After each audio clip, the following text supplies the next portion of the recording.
The Millennium Development Goals are a set of 8 goals made by the UN and other international organizations. They focus on making the world better in the 21st century. Goal number 1 is to eradicate extreme poverty and hunger. The main target for this goal, set in 1990, is to halve the proportion of people living in extreme poverty and hunger by 2015. According to the United Nations, extreme poverty is anyone making $1 a day or less.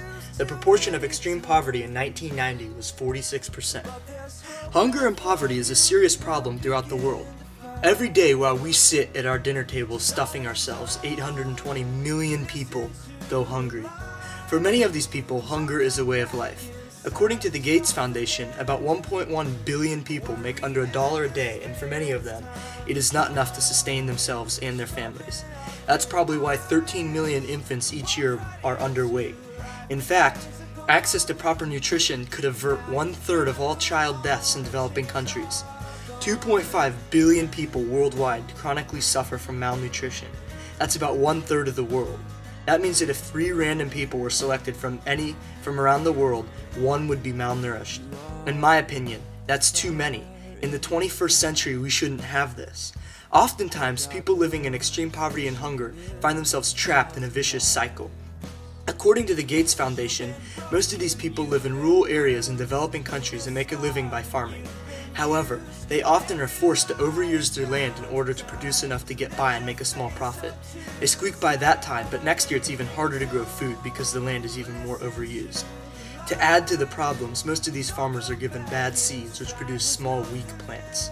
According to Thomas Friedman, author of The World is Flat, the world is starting to globalize and people in major cities, even countries like India and China, are beginning to catch up to the West economically.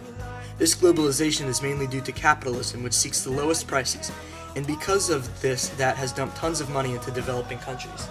With this money, major cities have built up infrastructure, and with the combination of technology, mainly the internet, people have been able to make a comfortable living in their home country.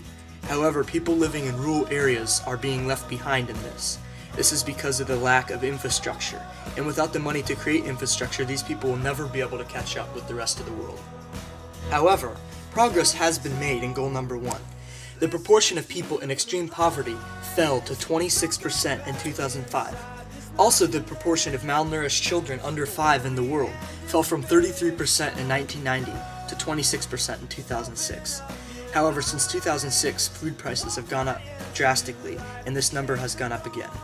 Regionally, Eastern Asia and Sub-Saharan Africa are the most impoverished and hungry places on Earth. However, Eastern Asia has made significant progress in the Millennium Development Goal, mainly due to globalization. Because with money coming in from exports, governments, namely China, were able to help people in the far corners of their countries. The proportion of extreme poverty in Eastern Asia started at 80% in 1990, but has since fallen to 20%. In contrast, however, Sub-Saharan Africa has remained at 50% extreme poverty ratio since 1990. As we can see, poverty and hunger is a major problem which needs our attention and cooperation immediately so that these people will suffer no longer.